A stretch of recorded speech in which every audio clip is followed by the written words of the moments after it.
So hi bro. Hi, మీ పేరు? అఖిల్.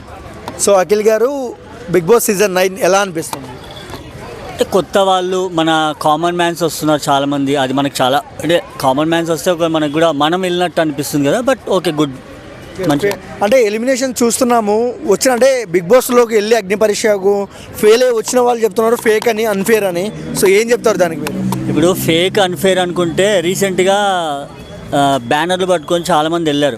వాళ్ళందరినీ stage మీద తీసుకెళ్ళారు. వాళ్ళని టాలెంట్ చూపించమంటే చూపించలేదు, వాళ్ళని పంపించారు. మీ టాలెంట్ చూపి అన్నప్పుడు అందరు టాలెంట్ చూపిస్తున్నారు, అందరు ఉన్నారు అక్కడ. బట్ వాళ్ళని ఎందుకు తీసారంటే నువ్వు అక్కడ వాళ్ళు ఇచ్చే టాస్క్ నువ్వు సరిగ్గా చేయకపోతే తీసేస్తున్నారు. ఇప్పుడు సేమ్ బిగ్ బాస్లోనే అంతే కదా. ఇప్పుడు నువ్వు సరిగ్గా ఆడకపోతే మనమే ఓటింగ్ వేసేది కదా, అంతే. అది కూడా ఇప్పుడు ఇక్కడ కూడా ఓటింగే కదా పెట్టింది. అది అన్ఫేర్ ఎందుకు అవుతుంది? అంటే వచ్చిన వాళ్ళు చెప్పడంతో, అంటే బయటకు వచ్చిన వాళ్ళు చెప్పడంతో చాలామంది ఫేక్ అనుకుంటున్నారు, అన్ఫేర్ అనుకుంటున్నారు. దానికి ఏమంటారు? ఇప్పుడు ఒక మాట, ఇప్పుడు నీ దగ్గర నుంచి మాట్లాడుతున్నా, పక్కకు వచ్చాక నీ గురించి వీడు వేస్ట్ అని చెప్పుకుంటారు కదా ఇదంతా. బట్ ఇవన్నీ పట్టించుకోకూడదన్నా. ఇది ఎంటర్టైన్మెంట్ అంతే.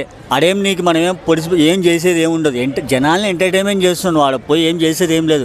ఎంటర్టైన్మెంట్ నువ్వు సరిగ్గా చేస్తే ఎందుకు ఇవ్వరు? ఇప్పుడు పల్లె ప్రశాంత్ ఉన్నాడు, అందరూ వాడి మీద పన్నారు. ఓపెన్ చెప్పండి, తను కూడా చేశాడు కదా, ఆడాడు కాబట్టి మీరు ఓటింగ్ వేసి గెలిపించారు కదా. లేకపోతే ఎందుకు గెలిపిస్తారు? అట్లా ఎంటర్టైన్మెంట్ ఎవరు చేస్తే వాళ్ళకి టాలెంట్ అంతే, మన టాలెంట్ చూపించుకోవాలంతే. అంటే ముందే మ్యాక్స్ ఫిక్స్ అయినట్టు ముందే సెలెక్ట్ చేశారు, లేదా అంటే పబ్లిసిటీ కోసము అగ్ని పరీక్ష పెట్టారు అన్న వాళ్ళపై మీరు ఏం చెప్తారు? అలా అనుకుంటే అసలు పెట్టారు కదా. ఫస్ట్ ఆఫ్ ఆల్ ఇప్పుడు ఆ అమ్మాయి ఉంది, శ్రీజ ఒక అమ్మాయి, అండ్ మాస్క్ మ్యాన్, వీళ్ళందరూ చాలామంది ఉన్నారు. మళ్ళీ వాళ్ళందరూ ఎందుకు వస్తారు? వాళ్ళు టాస్కులు పెట్టారు కదా. అలా అనుకుంటే మ్యాక్స్ ఫిక్సింగ్ అయిపోతే డైరెక్ట్ పంపించేస్తారు కదా. అంటే ఆ గేమ్లో కూడా అక్కడే ఈజీ పెడతారు కదా.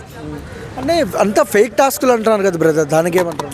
ఫేక్ టాస్కులు అంటే అక్కడ వాళ్ళకి అక్కడే జరుగుతున్నాయి కదా, దెబ్బలు తగలడం కానీ ఏదైనా జరిగినా అక్కడే జరుగుతున్నాయి. ఫేక్ టాస్కులు అయితే అవి జరగవు కదా. మళ్ళీ పెట్టిన టాస్కులపై మీ అభిప్రాయం ఏంటి? బాగున్నాయా? నాకైతే ఓకే. ఎందుకంటే ఇప్పుడు ఇక్కడ చూస్తే ప్రూవ్ చేసుకుంటేనే కదా మనం రేపు బిగ్ బాస్ స్టార్ట్ అయినాక మనం చూసేది వాళ్ళు ఆడగలరా, వాళ్ళకి ఓటింగ్ చేయగలమా లేదా, మనం ఎవరికి సపోర్ట్ చేయాలని చూడాలి కదా మనం. Hi bro. హాయ్, మీ పేరు? బెజవాడ కృష్ణ. సో బెజవాడ కృష్ణ గారు, ఎలా అనిపిస్తుంది బిగ్ బాస్ సీజన్ 9? నాకైతే అన్ఫేర్ అనిపిస్తుంది. ఎందుకు? ఎందుకంటే ఇప్పుడు అందరినీ క్వశ్చన్లు వేస్తున్నారు, మాట్లాడుతున్నారు, వీళ్ళు మాటలు పడుతున్నారు. అరే ఎందుకు వెళ్ళాం, అరే ఏమన్నా సాధించాలి ఉండాలని కొంతమంది పట్టుదలతో ఉంటున్నారు, కొంతమంది మాటలు పడుతున్నారు. సో ఇదంతా కూడా అన్ఫేర్ అనిపిస్తుంది. అంటే మంచిగా ఉన్న, అందంగా ఉన్న అమ్మాయిల్ని, గట్టిగా మాట్లాడే వాళ్ళని తీసేస్తున్నారు, మెత్తగా ఉన్న వాళ్ళని ఉంచుతున్నారు. వాళ్ళకి ఎక్కువ ఫాలోవర్స్ ఉంటే వాళ్ళు ఉంటున్నారు. కనమ వాళ్ళు ఎవరైనా ఉంటే వీళ్ళు ఎక్కువ తక్కువగా తప్పు ఆన్సర్లు ఇవన్నీ క్వశ్చన్లు వేసి అడ్డమైన క్వశ్చన్లు వాళ్ళని ఎలిమినేట్ చేస్తాం జరుగుతుంది. అంటే బిగ్ బాస్ మనం హౌస్లో చూసాం ఈ గొడవలు, కానీ వీళ్ళు అగ్ని పరీక్షను ఇంత సాగదీసి, అంటే ప్రేక్షకులు అంటున్నారు ఇంతవరకు సాగదీసి పెడుతున్నారు. అసలు ఎంతవరకు కరెక్ట్ అంటున్నారు బయట ఉన్న ఆడియన్స్? మీరేమంటారు? సీజన్ 8తో సీజన్ 9 మీద ఎవరికి నమ్మకాలు లేవు భయ్య. అందుకే అది బస్సు రావాలనే ఆ బిగ్ బాస్ షో ఏదైతే ఉందో దాన్ని ముందు ఇక్కడ నడిపించేస్తున్నారు అంతే. జనాల మైండ్ సెట్ ట్రోల్స్లో పడాలని, అంతే. ఏం లేదు. అంటే అన్న మీరు మనస్ఫూర్తిగా చెప్పండి, బిగ్ బాస్ సీజన్ 9 వర్కౌట్ అవుతుందా కాదా కమర్షియల్గా? 0 1 2 కాదు, 0 అది. సో ఎవరిని పెడితే హైలో ఉంటుంది బిగ్ బాస్ సీజన్ 9? ఎవరిని పెట్టినా ఇంతకుముందు స్టార్టింగ్లో ఎలా రన్ చేసాడో అలాగే రన్ చేస్తే బాగుంటుంది. ఒకవేళ కామన్ మ్యాన్స్కి ఇస్తా అన్నారు అవకాశం, ఓకే. ఆ మాట గురించి పాపం అంతమంది వచ్చారు, కానీ వచ్చిన వాళ్ళు కూడా మాటలు పడుతున్నారుగా, అది కరెక్ట్ కాదు.